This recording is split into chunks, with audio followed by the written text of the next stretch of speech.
నడ్డా అడ్డగోలు మాటలొద్దు, కేసీఆర్ తరహాలో మీరు నోరు జారొద్దు. బీజేపీ అధ్యక్షుడికి సీఎం రేవంత్ హితవు. బీజేపీ రాష్ట్రంలో ఏడాదిలో 55,413 ఉద్యోగాలు ఇస్తే ఢిల్లీలో క్షమాపణ చెబుతా. ప్రధాని మోదీకి ఇదే నా సవాల్. బీఆర్ఎస్ కేసీఆర్ని నకలు కొడుతున్న ఈటల కిషన్ రెడ్డి. దొంగల సోపతితో దొంగల బండి ఎక్కొద్దు. కేసీఆర్ అధికారం ఉంటే ఉప్పొంగడం, లేకుంటే కుంగిపోవడం తగదు. మేం మీలా కాదు. విపక్ష పోరాటం దుష్ప్రచారాన్ని కార్యకర్తలు తిప్పికొట్టాలి. నల్గొండ బహిరంగ సభలో సీఎం రేవంత్. మూసిని ప్రక్షాళన చేయకపోతే నల్గొండలో ఎవరు బతకరంటూ వ్యాఖ్య. అడ్డగోలుగా మాట్లాడొద్దు నడ్డా అంటూ సీఎం రేవంత్ బీజేపీ జాతీయ అధ్యక్షుని హెచ్చరించారు. కేసీఆర్ తరహాలో మాట్లాడొద్దంటూ హితవు పలికారు. నడ్డా తెలంగాణ గడ్డ మీద అడ్డగోలుగా మాట్లాడొద్దు. ఆయనే కాదు, ప్రధాని మోదీని సవాలు చేస్తున్నా. తెలంగాణలో ఇందిరమ్మ రాజ్యంలో ఏడాదిలో 55,143 ఉద్యోగాలు ఇచ్చాం. మీ పార్టీ 23 ఏళ్లుగా అధికారంలో ఉన్న మీరు స్వయంగా 13 ఏళ్ల పాటు సీఎంగా ఉన్న గుజరాత్లో ఇలా ఇచ్చారా? మీ పార్టీ పాలిత రాష్ట్రాల్లో ఎక్కడైనా ఒక్క ఏడాదిలో ఇన్ని ఉద్యోగాలు ఇచ్చారా? నిరూపించగలరా? అలా నిరూపిస్తే నేను ఢిల్లీ నడిబొడ్డున నిలబడి మీకు క్షమాపణ చెబుతా అని ముఖ్యమంత్రి రేవంత్ ప్రధానికి సవాలు చేశారు. నల్గొండ జిల్లా నార్కెట్పల్లి బ్రాహ్మణవెల్లి ఉదయ సముద్రపు ఎత్తిపోతల పథకాన్ని దామరచెర్ల మండలంలో వీర్లపాలెంలో నిర్మితమవుతున్న Yadadri thermal power station unit 2లో విద్యుత్ ఉత్పత్తిని రేవంత్ ప్రారంభించారు. నల్గొండ వైద్య కళాశాలను ఇతరితర శంకుస్థాపన ఇతరితర కార్యక్రమాలు ఆయన హాజరైనటువంటి పరిస్థితి. అటహాసంగా విజయోత్సవాలు 3 రోజుల పాటు ముగింపు వేడుకలు, హెచ్ఎండిఏ భారీ ఏర్పాట్లు, నేడు సాగర తీరంలో ఎయిర్ షో, రేపు తెలంగాణ తల్లి విగ్రహావిష్కరణ, హైదరాబాద్లో 1,00,000 మందితో బహిరంగ సభ. ఏడాది ప్రజాపాలనలో ఎంతో సంతృప్తి. ఎక్స్లో అంటే ట్విట్టర్ వేదికగా సీఎం రేవంత్ వెల్లడి. దానికి సంబంధించినటువంటి వార్త మనం చూస్తూ ఉన్నాం. ఒక్కసారి నిన్న నల్గొండలో జరిగినటువంటి బహిరంగ సభ గురించి మాట్లాడితే, సో బహిరంగ సభలో అటు మోదీని, ఇటు నడ్డాను, ఇంకోవైపు కిషన్ రెడ్డిని, ఇంకోవైపు బండి సంజయ్, సో అందరినీ ఆర్పాలు ముఖ్యమంత్రి రేవంత్ అరుచుకునేటువంటి ప్రయత్నం చేసిండు. సో ఏడాదిలో 55,000 ఉద్యోగాలు ఇచ్చిన ఘనత మాది. మీ బీజేపీ పాలిత ప్రాంతాల్లో కావచ్చు, గుజరాత్లో కావచ్చు, ఎక్కడైనా 55,000 ఉద్యోగాలు మీరు ఏడాదిలో ఇచ్చినా అంటూ సీఎం రేవంత్ ప్రశ్నిస్తూ ఉన్నాడు. సో ఒకవేళ నిజంగా మీరు కనుక 55,000 ఉద్యోగాలు ఇస్తే ఢిల్లీ నడిబొడ్డున నేను ఖచ్చితంగా మిమ్మల్ని క్షమాపణ కోరుతా అంటూ ఆయన సవాల్ విసిరిండు.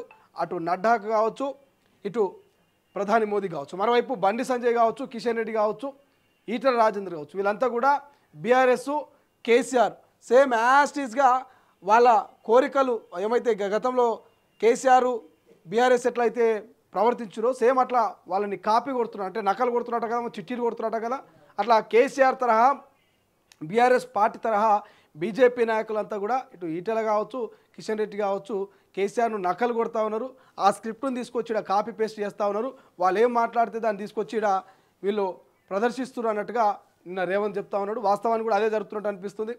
ఒక స్టాండ్ మీదే ఉన్నట్టుగా బీజేపీ బీఆర్ఎస్ రెండు కూడా ఒకే స్టాండ్ మీద ఉన్నట్టుగా అనిపిస్తున్నట్టు ఇప్పటికే అటు కాంగ్రెస్ నేతలు చెప్తా ఉన్నారు, ఇంకోవైపు తెలంగాణ ప్రజలు కూడా అంటున్నారు.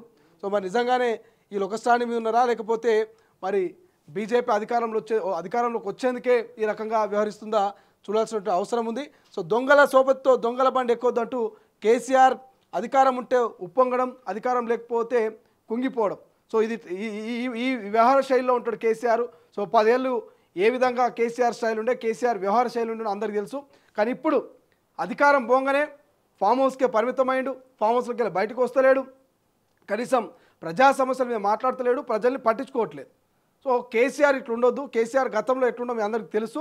అధికారం ఉంటేనేమో ఉప్పొంగిపోయేటోడు, అధికారం పోయేసరికి అలా కుంగిపోయి ఫామ్ హౌస్కే పరిమితం అయినట్టు నిన్న సీఎం రేవంత్ ఎద్దేవా చేసినటువంటి పరిస్థితి మనకు కనిపిస్తూ ఉంది. ఇక నల్గొండ బహిరంగ సభలో సీఎం రేవంత్ మూసి ప్రక్షాళన చేయకపోతే నల్గొండలో ఎవరు బతకరంటూ వ్యాఖ్యానించారు. అది ఎందుకు అంత మాట్లాడాల్సి వచ్చిందంటే అందరికీ తెలుసు, నల్గొండ రైతులు విష పదార్థాలని పండిస్తూ ఉన్నారు. నల్గొండలో విషాన్ని తింటూ విషంతో వాళ్ళు యుద్ధం చేస్తూ బతుకుతున్నటువంటి పరిస్థితి మీ అందరికీ తెలుసు. మన మూసీ నది ఎంత స్వచ్ఛంగా పారుతూ ఉంటుంది హైదరాబాద్లోకి వెళ్ళి, 1, 2 అన్నీ అందనే కలుస్తాయి.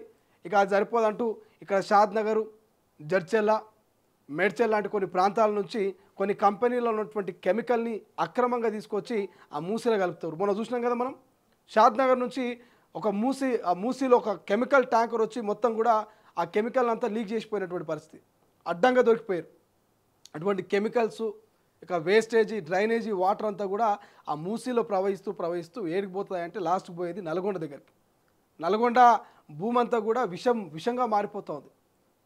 ఒకసారి మనమే ఆలోచన చేయాలి.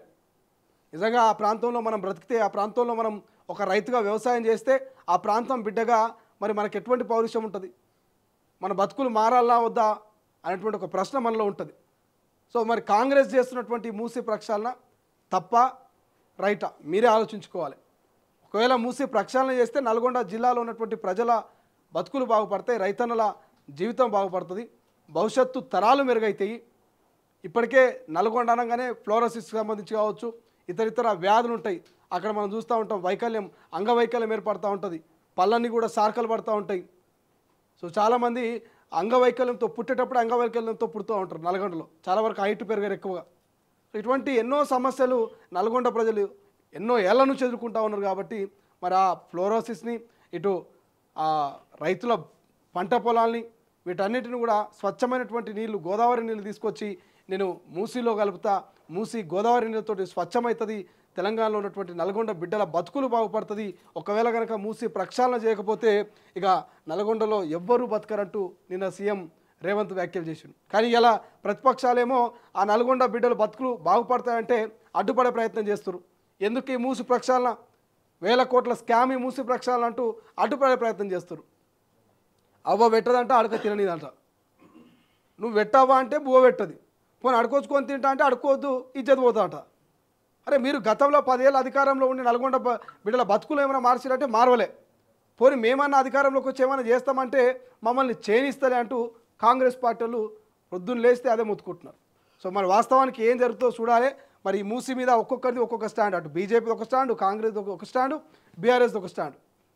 సో కాలాల కట్టె పెట్టినట్టే కాంగ్రెస్ను ముంగలకు పోనిస్తలేరు, వెనకరికి రాణిస్తలేరు. కాబట్టి మరి దీని మీద ఎక్కడ చర్చ అవుతుందో చూడాలి.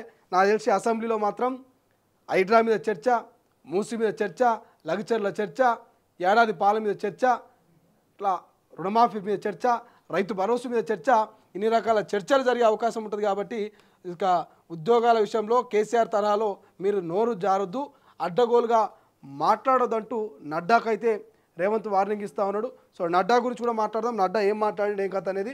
నిన్న మాత్రం నల్గొండలో ఉన్నటువంటి థర్మల్ పవర్ స్టేషన్ యూనిట్ 2ను, అదేవిధంగా దామచర్ల మండలంలో ఉన్నటువంటి ఏదైతే ఉదయ సముద్రము బ్రాహ్మణవెల్లి ఎత్తిపోతల పథకాన్ని ప్రారంభిస్తూ నల్గొండ వేదికగా సీఎం మాట్లాడినటువంటి వ్యాఖ్యలు మనకు కనపడతా ఉన్నాయి. కాబట్టి అసలైన తొలి వెలుగు. ఫాలో వాట్సాప్ @తొలి వెలుగు official.